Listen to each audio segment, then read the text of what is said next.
सभी आंगनबाड़ी सेविका सहायिका मिनी बहनों का अपने आंगनबाड़ी सेविका चैनल में बहुत बहुत स्वागत है।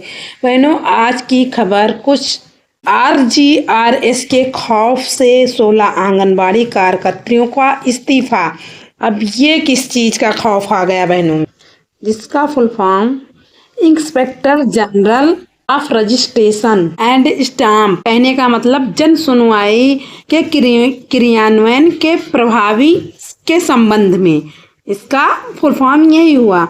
डीएम की शक्ति का दिखा असर। सकरन की ग्राम पंचायत अधवारी ऊंचा गांव के आंगनबाड़ी केंद्र अधवारी 2 का मामला।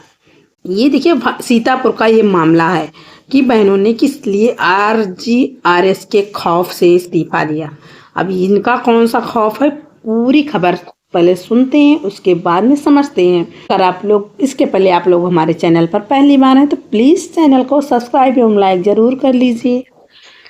बाल विकास परियोजना सकरन की ग्राम पंचायत अधवारी ऊंचा गांव के आंगनबाड़ी केंद्र अधवारी 2 पर कार्यरत कार्यकर्त्री सुमन श्रीवास्तव ने प्रशासन की बढ़ती शक्ति और अपनी कार्यशैली में सुधार न करने के चलते स्वेच्छा से त्यागपत्र दे दिया है।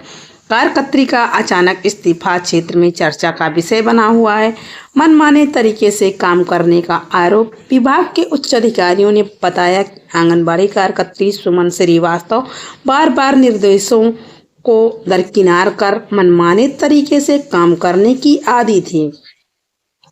मनमाने तरीके से करें या ना करें, पर इस टाइम ऑनलाइन काम बहुत डिफिकल्ट हो गया सभी बहनों के लिए, किसी एक के लिए नहीं। अभी THR वितरण करना होता है तो नेटवर्क इशू होने के कारण लाभार्थी एक बार आता, 2 बार आता, 3 बार, उसके बाद लाभार्थी का मूड हो जाता है खराब और उतर आता है बदतमीजी पर। तो कहीं कहीं तो बहनें संभाल लेती हैं, लेकिन कहीं कहीं महाभारत जैसी नौबत आ जाती है। आम जनता की शिकायतों और केंद्र के निरीक्षण में उनकी कार्यशैली में लगातार अनियमितता पाई जाती रही, जिसके चलते बार बार उन्हें सुधार के निर्देश दिए गए थे। विभागीय अधिकारियों के अनुसार कार्यकर्त्री पात्र लाभार्थियों तक शासन की मंशा के अनुरूप योजनाओं का लाभ ईमानदारी से पहुंचाने के बजाय मनमानी कर रही थी। विश्वसनीय सूत्रों और आम लोगों में चर्चा है कि आंगनबाड़ी कार्यकर्त्री के खिलाफ 16 RGRS एकीकृत शिकायत निवारण प्रणाली शिकायतें लंबित थी। उन्हें डर था कि नए जिलाधिकारी डॉक्टर राजा गणपत R द्वारा कार्य में लापरवाही पर कोई कड़ी कार्रवाई न कर दी जाए, इसलिए उन्होंने दबाव में आकर इस्तीफा दे दिया।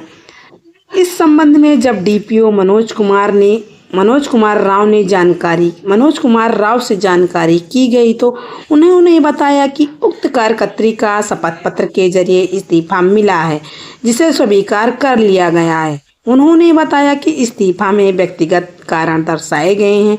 मुख्य सेविका ने बताया कारण। अब रीजन देख लीजिए।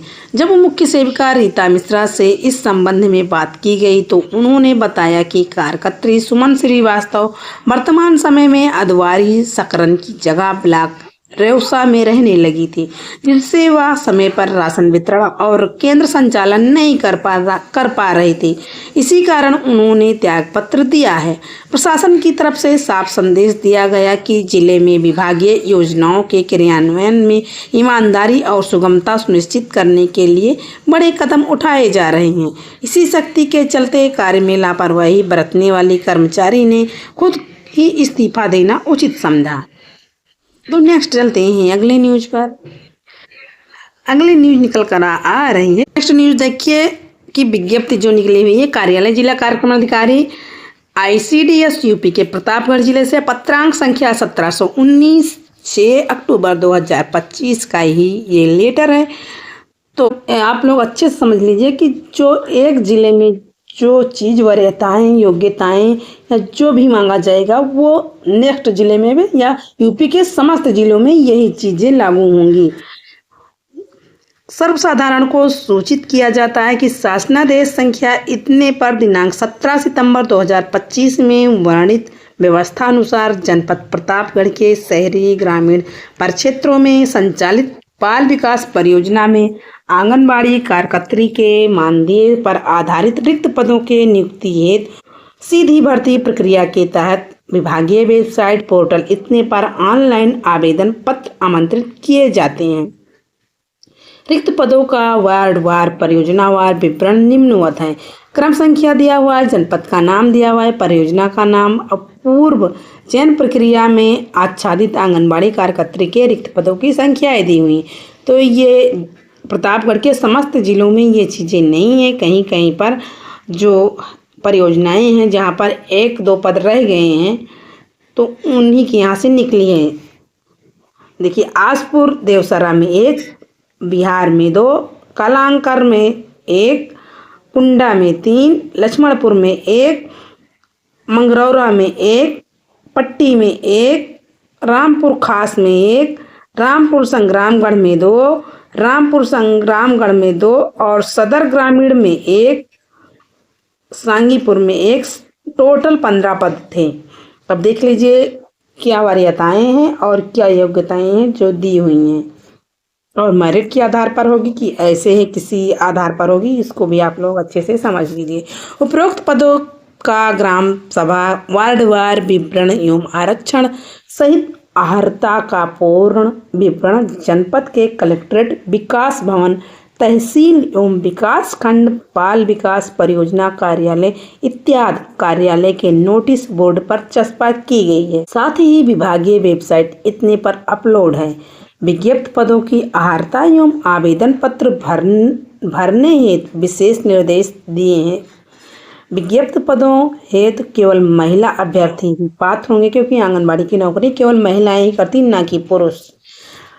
पूर्व के रिक्त पदों आंगनबाड़ी कार्यकर्त्री हेतु न्यूनतम शैक्षिक योग्यता इंटरमीडिएट एवं उसके समकक्ष होगी एवं मेरिट के निर्धारण इंटरमीडिएट से परास्नातक के प्राप्तांकों के आधार पर किया जाएगा। पूर्व के रिक्त पदों आंगनबाड़ी कार्यकर्त्री हेतु न्यूनतम शैक्षिक योग्यता इंटरमीडिएट एवं उसके समकक्ष होगी एवं मेरिट का निर्धारण इंटरमीडिएट से परास्नातक के प्राप्तांकों के आधार पर किया जाएगा। आवेदिका को रिक्त पद के वार्ड ग्राम सभा की अस्थायी निवासी एवं ग्राम सभा के उक्त श्रेणी में पात्र अभ्यर्थी उपलब्ध न होने की स्थिति में संबंधित न्याय पंचायत की अस्थायी निवासी होना अनिवार्य होगा।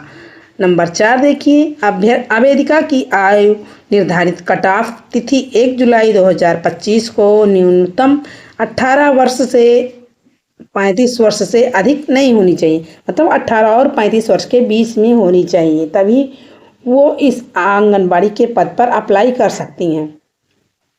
विज्ञप्त पदों हेतु केवल विभागीय वेबसाइट पर ऑनलाइन आवेदन फॉर्म निर्धारित समयावधि के अंदर ही स्वीकार होंगे। ऑफलाइन आवेदन पत्र किसी भी दशा में मान्य या स्वीकार नहीं किए जाएंगे। विज्ञप्त पदों हेतु ऑनलाइन आवेदन करने की अंतिम तिथि 28 अक्टूबर 2025 तक होगी। उपरोक्त विज्ञप्त पदों की अर्हता एवं आवेदन करने की प्रक्रिया सहित विस्तृत प्रपत्र एवं सूचना विभागीय वेबसाइट इतने पर उपलब्ध है। साथ ही अधिक जानकारी हेतु विकास खंड के बाल विकास परियोजना कार्यालय अथवा विकास भवन में जिला कार्यक्रम अधिकारी बाल विकास विभाग कार्यालय से कार्यालय दिवस में निर्धारित समयानुसार जानकारी प्राप्त की जा सकती है। पोर्टल पर आवेदन करते समय आवेदनकर्ता शासनादेश के प्रावधानों के अनुक्रम में आवेदन पत्र अपलोड करें। किसी भी वाद की स्थिति में निर्णय शासनादेश में वर्णित प्रावधानों के अधीन होगा। मतलब कुछ भी जो बदलाव होंगे वो शासनादेश लिखा हुआ है, शासनादेश के वर्णित प्रावधानों के अधीन होगा, जो भी इसमें लिखा हुआ है। तो आज की न्यूज़ बस यहीं तक। नेक्स्ट मिलेंगे अगले वीडियो में। वीडियो देखने के लिए आप लोगों का धन्यवाद। Thank you.